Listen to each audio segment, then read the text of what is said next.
mabili, di ba? Mahirap yan. Hindi yan na-achieve lagi. Pero sa part mo, sobra-sobra yung pinapakita mo ding loyalty. Isa ka sa mga kapuso star na pwede nating sabihin na talagang loyal kapuso talaga. Saan ang gagaling yun doon?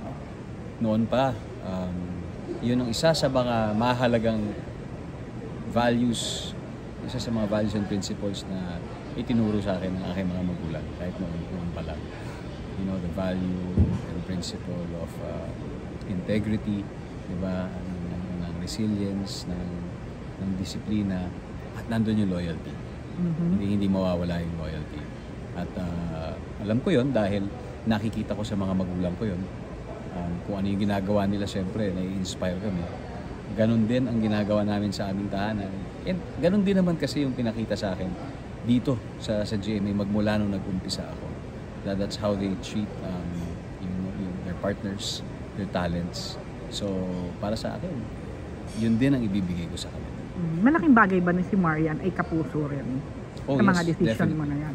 Definitely. Gaya ng sabi ko, lahat ng decision ko ngayon, kasama sila. And,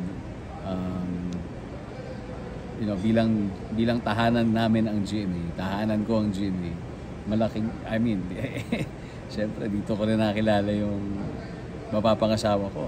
So, you know, which makes it more meaningful. Speaking of dun sa bagong contract, ano yung pwede mo ma-share sa amin na para nilalaman nito na bakit siya most memorable of all the contracts? Hindi siya sa nilalaman ng kontrata eh. It's the principle behind the relationship. Yun naman talaga yun. And lahat ng mga detalye sa kontrata kasi nag-iiba-iba yan. Depende sa panahon. Pero ang mahalaga doon, it is founded on, you know, the basic principle that we have mutual love and respect for each other, and that we are willing to give more of ourselves to each other, diba, for the benefit of our viewers. So para sa akin, doon pa lang, yun na yung parang pinaka hinahanap ko. And because of also the new platforms that GMA has, the new shows, new opportunities, the wider reach, bibigay ngayon to ng pagkakataon sa mas maraming talents. Hindi lang para sa akin. Kaya nakaka-excite, di ba, gumawa ng mga proyekto kasama nila. Pero may makaasahan ba kami mga bagong projects sa'yo? Siyempre aside sa mga project.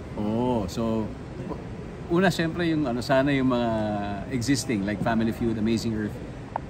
Very soon, yung The Voice Kids. Darating na. Kasama ako doon. Ikaw ang host, siyempre. Ako yung host. Mga teleserye, magkakaroon din. May isa na lang pina-finalize. And excited din ako sa mga collaboration with GMA Pictures. Napakaganda nung naging experience sa Firefly. At looking forward ako sa mga pwede pa namin gawin together. Sa regional TV, sa GMA Integrated News, excited din ako na makasama sa kanilang masterclass series na umiikot sa Luzon, Visayas at Mindanao para ma-share ang mga kwento ko at mga kwento namin dito sa set sa GMA.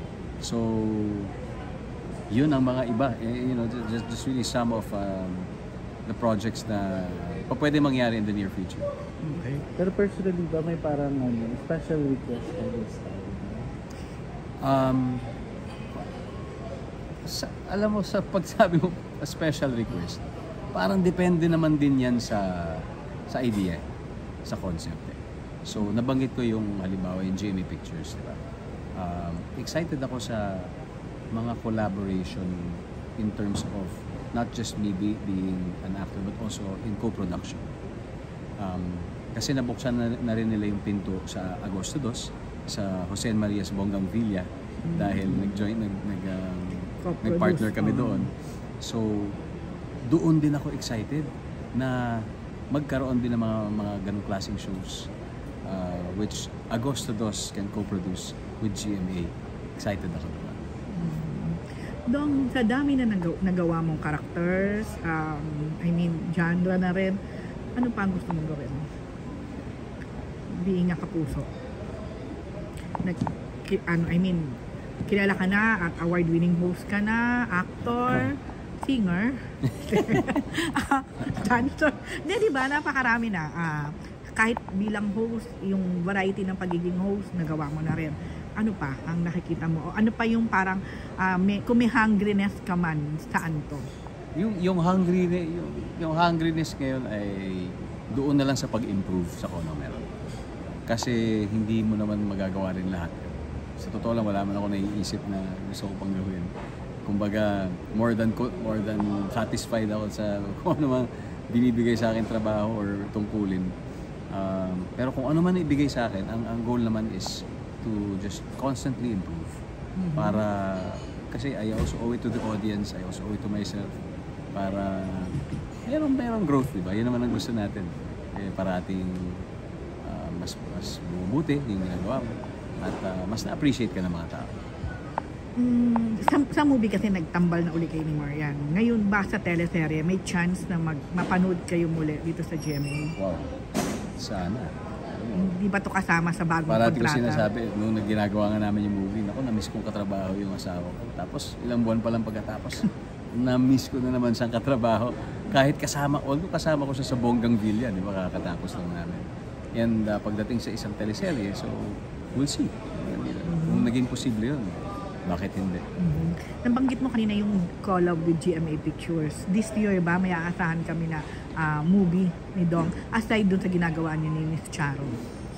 Maaga pa naman eh. Maaga pa naman yung taon. So may chance. Hindi pa natin masasabi. Uh-huh. Film Fest ba yung tinatanong? Oh, pwede rin? Hindi eh. Hindi. Off the record, di ako gagawa ng Film Fest. Pero feeling ko mahaba pa yung kaya taon. baka may Baka makasingit. may although may mga naka-line up na pelikula. Pero minsan kasi may nangyayari lang siya. nangyayari lang siya na nangyayari at nagagawa ang pelikula for some reason. So, we'll see. So how do you feel Dong? Ngayon kasi ay mga award giving body. Awarding na. Award season. Parang hindi nawawala yung mga pangalan yung dalawa halos ni Marian, of course, being awarded sa pagiging box office king and queen talaga of all time sa ngayon. Kayo yung may hawak niyan. And then as a best actor din, mga ganyan. How do you feel na after all these years talagang sobrang pangalan Ding Dong Dantes very relevant, very remarkable? Hindi to easy na mangyari, magawa. Parang, aminin na natin, di ba? Pero siyempre, dahil lahat naman, we put in the hard work, di ba? Sa lahat ng mga ginagawa na. Hindi lang naman kami, sa lahat ng mga artists, ganoon din naman. Minsan, hindi mo lang din naman talaga mapipredict kung alin yung jackpot, alin yung okay, alin yung hindi. I mean, naranasan ko na kasi na mapunta sa opposite sides. Sa naging sobrang hindi okay yung takilya, nandun ako sa naging okay. So ang constant lang naman doon ay hindi dapat tayo mapagod na gumawa ng magandang pelikula dahil yun ang deserve ng ating manunood. Now with regards to the recognitions, para sa amin we're grateful na may ganon. Para sa amin napakalaking bonus ito na may mga ganitong pagkilala. Kasi talagang sinicelebrate talaga namin siya and thank you for celebrating that with us. But yun nga, sana maging indicator siya na talagang mas marami na talaga manood ng ating mga pelikula. Na kahit hindi film festival, di ba yun talaga yung wish namin. And I'm also grateful that kasama ko yung asawa ko. Pagtatanggapin ko mga to. Kasi minsan baka pwedeng mangyari yon na separately, sa kanya sa ibang panahon, sa akin sa ibang panahon. Pero dahil pinagkaloob sa amin, sabay kami, isang napakalaking biyaya, hindi namin babaliwalay. Yung sino pa gusto mo makasama? Kasi nga, parang ngayon, collab na, ABS, GMA, who else? Hindi ko pa naiisip yan. Pero daming possibilities. So, syempre, open ako sa anumang magandang idea na meron dyan.